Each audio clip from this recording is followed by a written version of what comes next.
as you can see by the video title. I hope you find this video relaxing, if not a bit informative, if you are planning a trip to Budapest. I'm going to Budapest in just under a month, and I thought I would buy this book and read through it for a video. I thought it would be quite calming.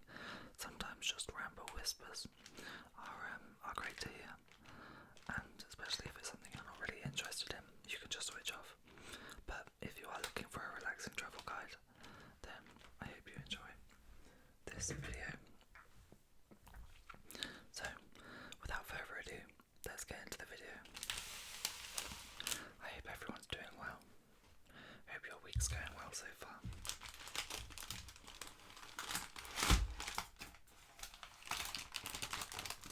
As you can see, I got this from Waterstones, a bookshop here in the UK. I'm sure quite a few people have heard of it.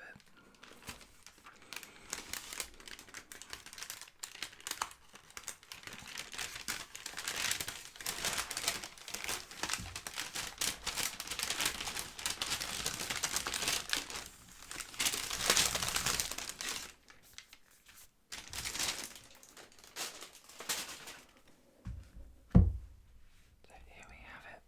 Top 10 Budapest. The top 10 list for your perfect trip by Eyewitness. It includes a pull-out map. So here we have on the back, top 10 lists. Plan the perfect trip with ease to make the most of every moment. It's light, portable and packed full of essential information, expert advice and detailed maps. This cost me $9.99.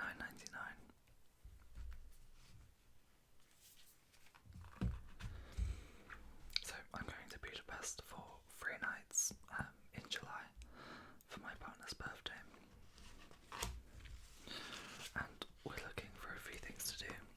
We've used TripAdvisor for quite a lot of the bookings and stuff that we've booked, but I thought it would be interesting to have a look at this.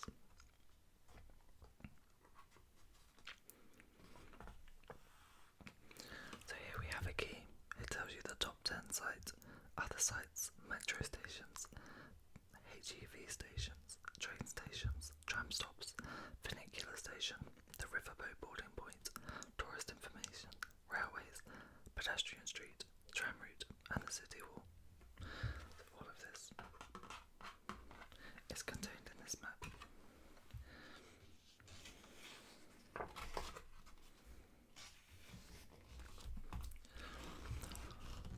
Welcome to Budapest.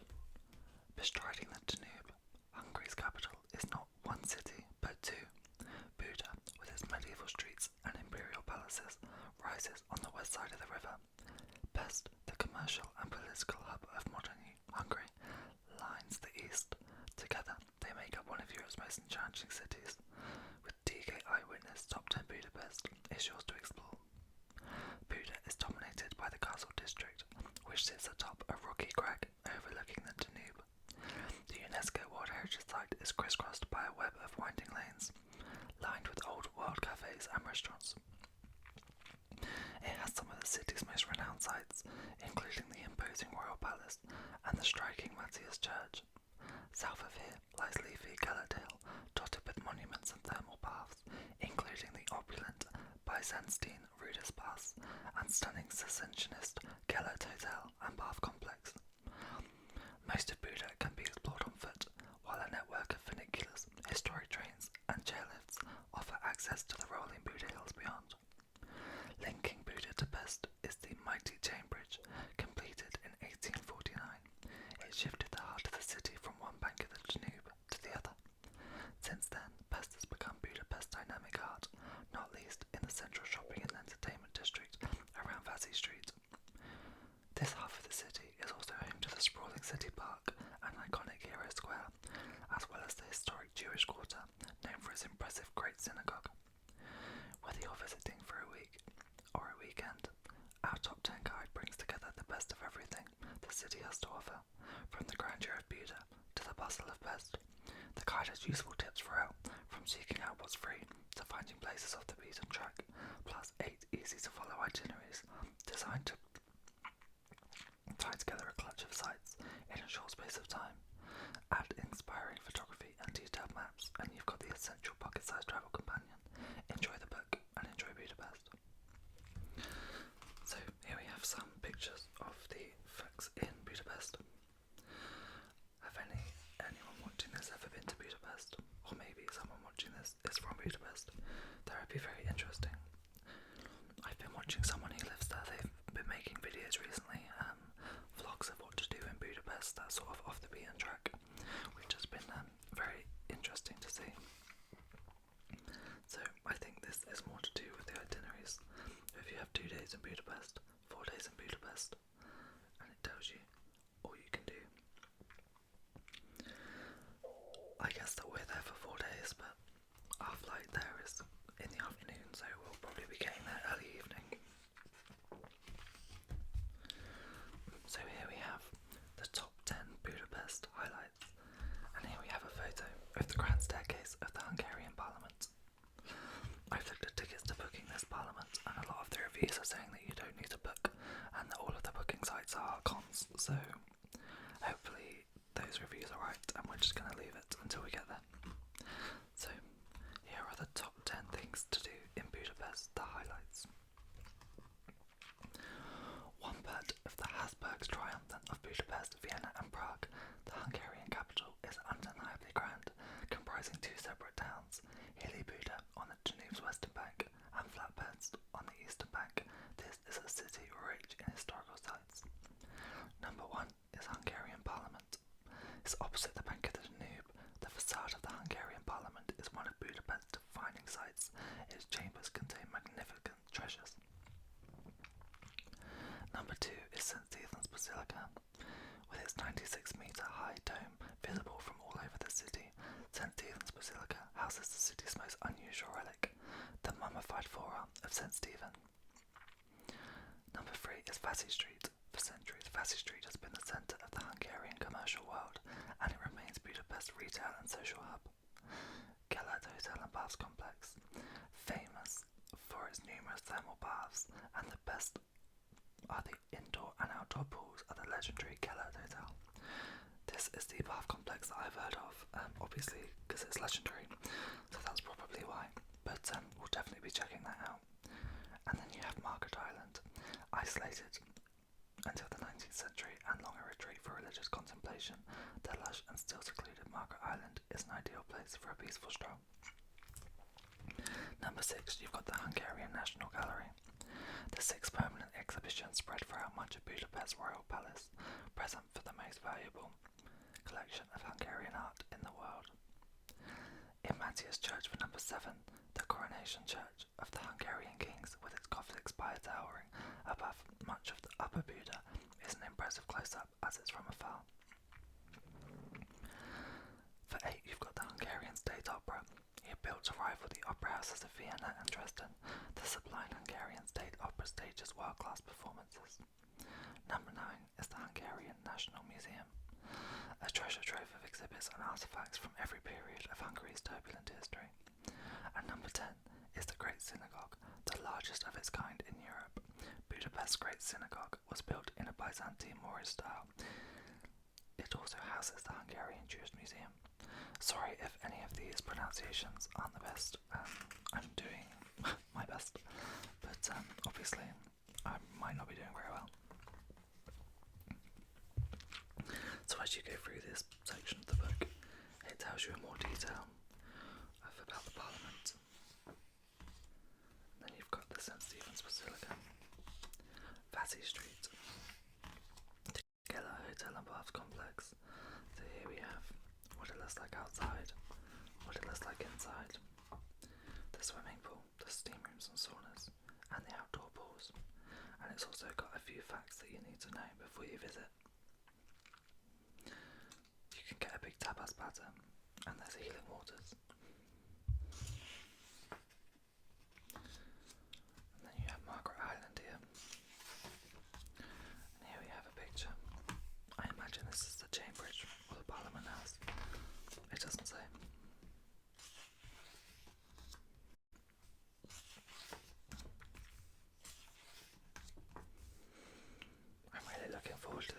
actually. I do like a European city break. This is the top 10 now of everything. This is a picture of the thermal pool and the baroque buildings of Szczecin baths.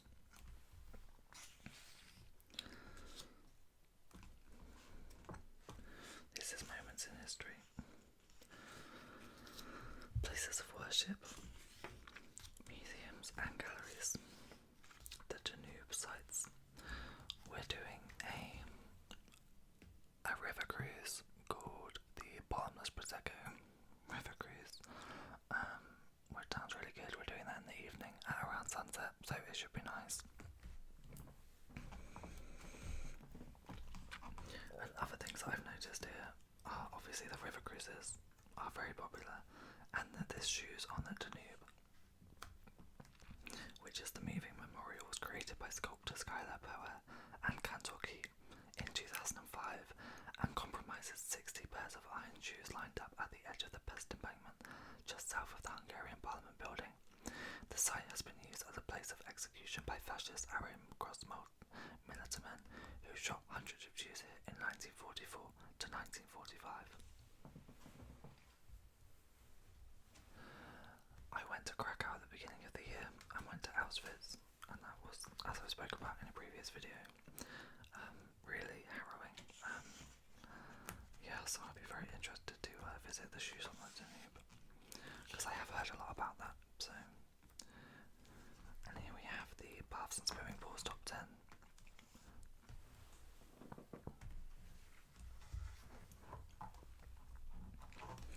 You've got tips here to get massages, how to pay, towels, bathrobes, lockers, water temperature and steam rooms, and the etiquette.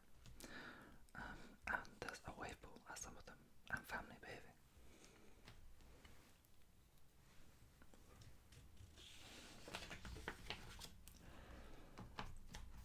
So these are things that are off the beaten track that probably not many people know about. This Lucas baths I've heard of. My friend who lives in Budapest, well, used to but now lives here, has told me about this Lucas baths, and apparently it's very good. But they don't speak English there, as it says. So that could be quite difficult.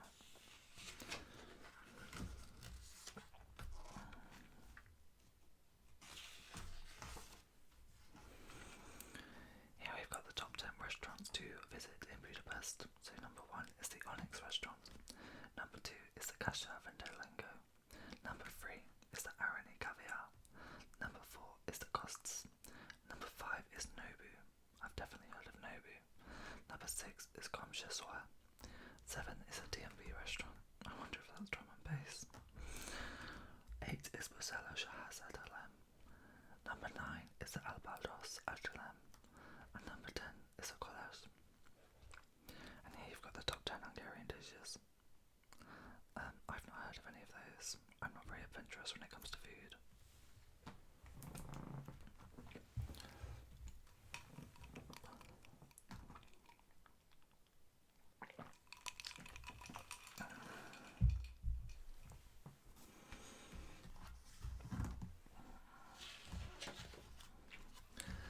Here we have cafes, pubs and bars.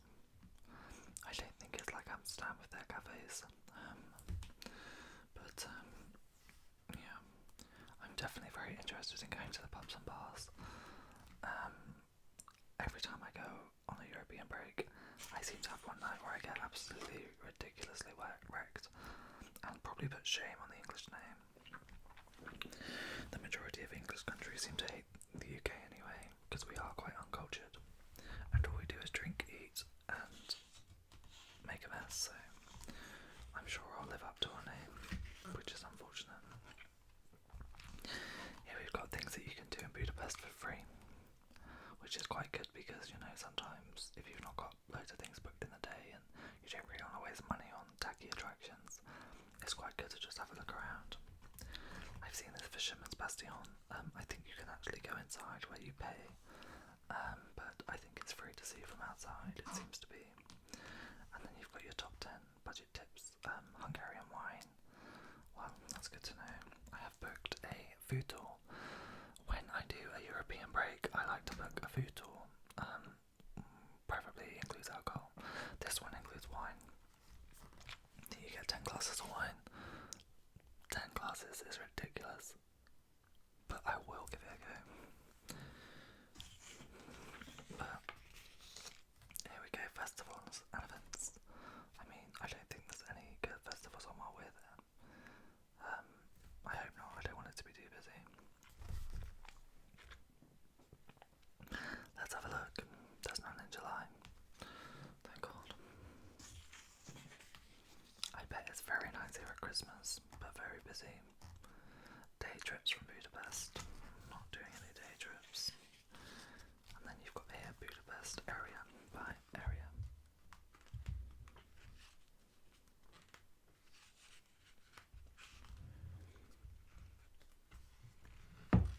So here we have here at the back. This is the pull-out map for the top 10 of Budapest. And it just comes out.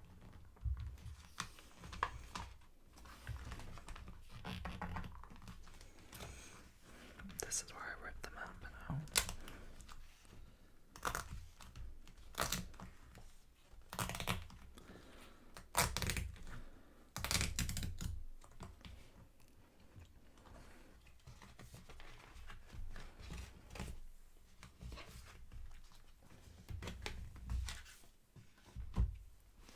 So let's have a look at this map. Let's open it up.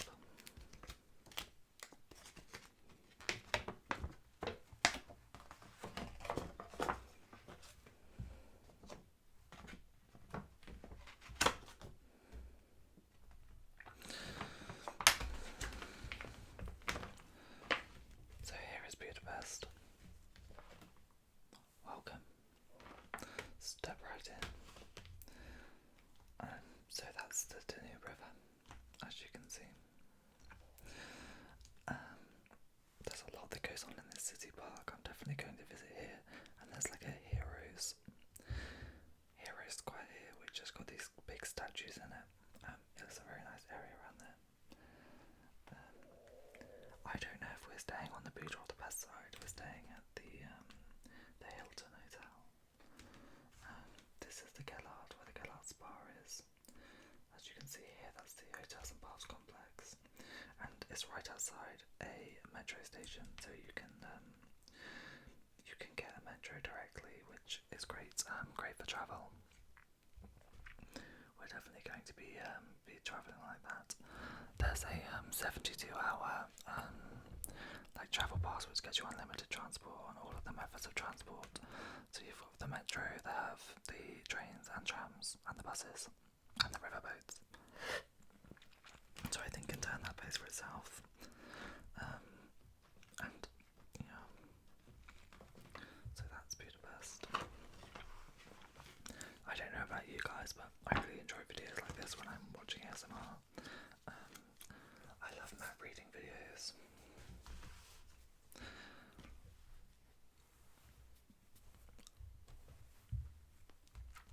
I love map reading videos. I find them very, they just make me fall asleep.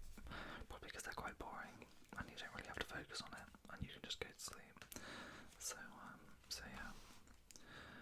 Anyway guys, thank you for watching that video. I hope you've maybe found it a bit informative. Maybe it's wanted you to made you want to book a trip to Budapest. If not, then sorry. And if you've got one cancelled, because this video was so rubbish, then apologies again. But if you did like the video, then please do like it and leave a comment below. Any interaction is greatly appreciated. Even you watching to this far in the video, even if you're asleep, is really, really appreciated. And I hope it's made you feel at least relaxed,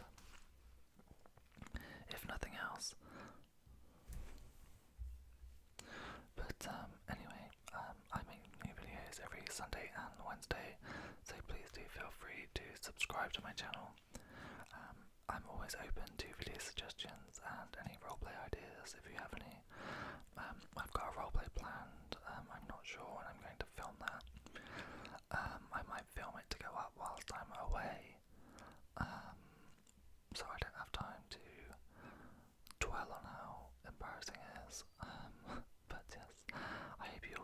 a lovely week, and thank you again for watching this video.